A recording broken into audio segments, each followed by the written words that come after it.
Bharatiya Janata party को, प्रधानमंत्री नरेंद्र मोदी जी को अरविंद केजरीवाल से डर लगता है। उन्हें पता है कि वो चुनावी मैदान में, वो दिल्ली में, वो पंजाब में अरविंद केजरीवाल और आम आदमी पार्टी का सामना नहीं कर सकते हैं। अरविंद केजरीवाल जी और आम आदमी पार्टी द्वारा किए गए काम का सामना नहीं कर सकते हैं। इसलिए जब से चुनाव की घोषणा हुई है, भारतीय जनता पार्टी ने और प्रधानमंत्री नरेंद्र मोदी जी ने एक के बाद एक अरविंद केजरीवाल जी पर कोई ना कोई हमला करने की साजिश रची। 16 मार्च को लोकसभा चुनाव की घोषणा होती है। 21 मार्च को अरविंद केजरीवाल जी को एक फर्जी मुकदमे में फंसा दिया जाता है। एक ऐसा मुकदमा जिसमें आज तक 1 रुपए की भी प्रोसीड्स ऑफ क्राइम का कुछ नहीं मिला, 1 पैसा नहीं मिला। लेकिन चुनाव की घोषणा के बाद अरविंद केजरीवाल पर झूठा मुकदमा लगाकर उन्हें जेल भेज दिया जाता है। जेल भेजने के बाद जेल के अंदर अरविंद केजरीवाल जी की दवाई बंद कर दी जाती है, अरविंद केजरीवाल जी की इंसुलिन बंद कर दी जाती है। अरविंद केजरीवाल जी जो डायबिटीज के मरीज हैं, 30 साल से मरीज हैं और 52 यूनिट इंसुलिन लेते रहे हैं। अरविंद केजरीवाल जी को उनकी इंसुलिन दिलाने के लिए हमें कोर्ट जाना पड़ता है और कोर्ट के आदेश के आने के बाद अरविंद केजरीवाल जी को अपनी दवा मिलती है। लेकिन भगवान का आशीर्वाद था कि भारतीय जनता पार्टी का ये षड्यंत्र फेल हुआ और अरविंद केजरीवाल जी को सुप्रीम कोर्ट से जमानत मिली। ये दिल्ली के लोगों का प्यार था, ये दिल्ली के लोगों का आशीर्वाद था, ये ऊपर वाले का आशीर्वाद था। लेकिन जब से अरविंद केजरीवाल जी को जमानत मिली है, उनका 20 दिन के लिए भी जेल से बाहर आना भारतीय जनता पार्टी को पच नहीं रहा है। वो फिर से एक के बाद एक अरविंद केजरीवाल जी के खिलाफ षड्यंत्र रच रही हैं। अभी पिछले कुछ दिनों में ही हमने देखा किस तरह से स्वाति मालीवाल जी को मोहरा बनाकर अरविंद केजरीवाल जी के खिलाफ एक षड्यंत्र रचा गया। किस तरह से उनका इरादा था कि अरविंद केजरीवाल जी पे आरोप लगेंगे। हमारा मानना है कि स्वाति मालीवाल जी पर उनके एसीबी के केस को लेकर दबाव बनाया गया और उनको इस षड्यंत्र का चेहरा बनाया गया। लेकिन वो षड्यंत्र भी कामयाब नहीं हुआ, क्योंकि जो वीडियो सीएम आवास से निकले उससे पूरे देश ने देख लिया कि जो शिकायत स्वाति मालीवाल जी कर रही थी वो सरासर झूठ है। जब स्वाति मालीवाल जी वाले आरोप का षड्यंत्र नहीं चला तो अब भारतीय जनता पार्टी अपना आखिरी दांव खेलने पर आ गई है। वो अरविंद केजरीवाल जी पर हमला करवाने की साजिश कर रहे हैं, अरविंद केजरीवाल जी को जान से मारने की साजिश कर रहे हैं। कल दिल्ली मेट्रो के बहुत ही प्रोमिनेंट मेट्रो स्टेशंस पे, जिसमें एक मेट्रो स्टेशन है राजीव चौक,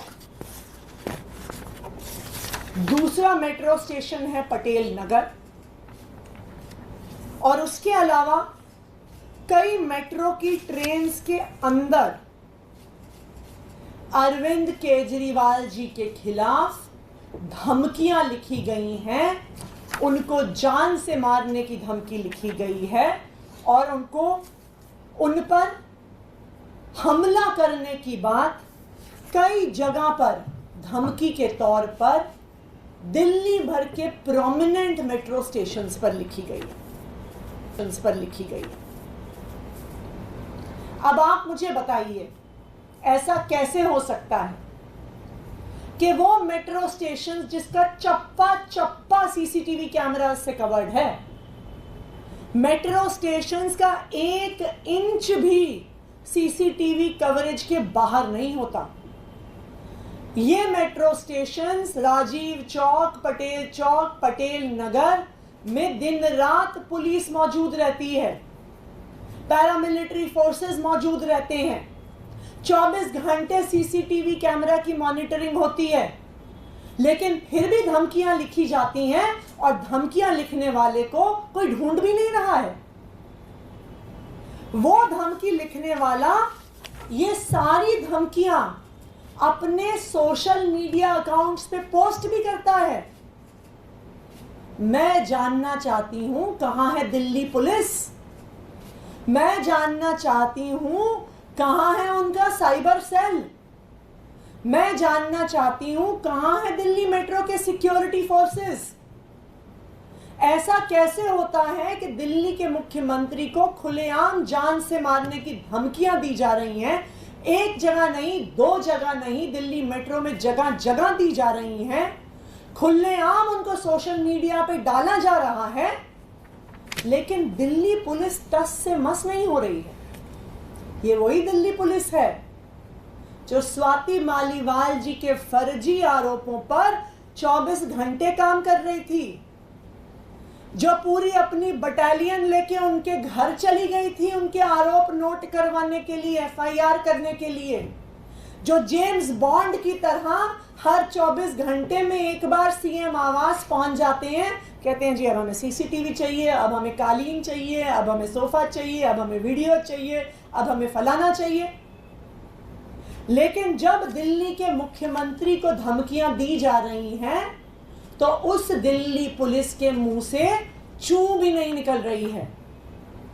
क्यों दिल्ली पुलिस से आवाज नहीं निकल रही है? क्यों अभी तक ये धमकियां देने वाले को पकड़ा नहीं गया है? क्यों सीसीटीवी फुटेज खंगाली नहीं जा रही है? इसलिए नहीं खंगाली जा रही है क्योंकि ये धमकियां सिर्फ इस एक अंकित गोयल ने नहीं दी हैं।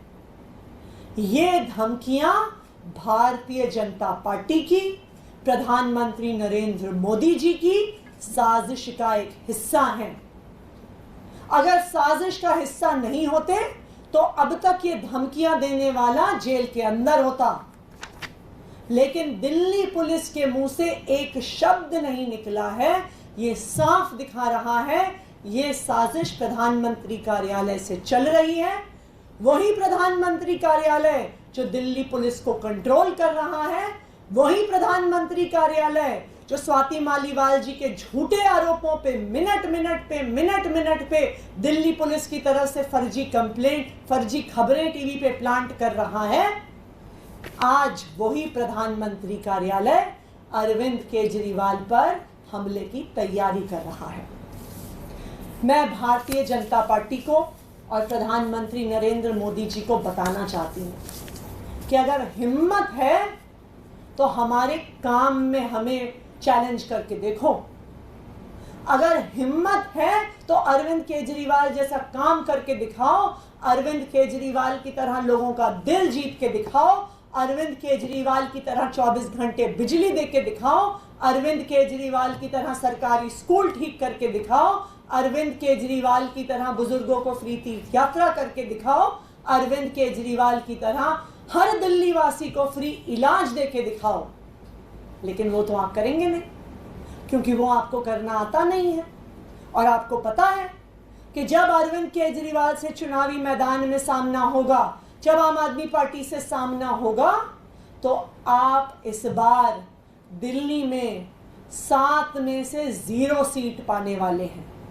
और इसी हार की बौखलाहट से अब अरविंद केजरीवाल जी पे हमले की तैयारी हो रही है। Thank you.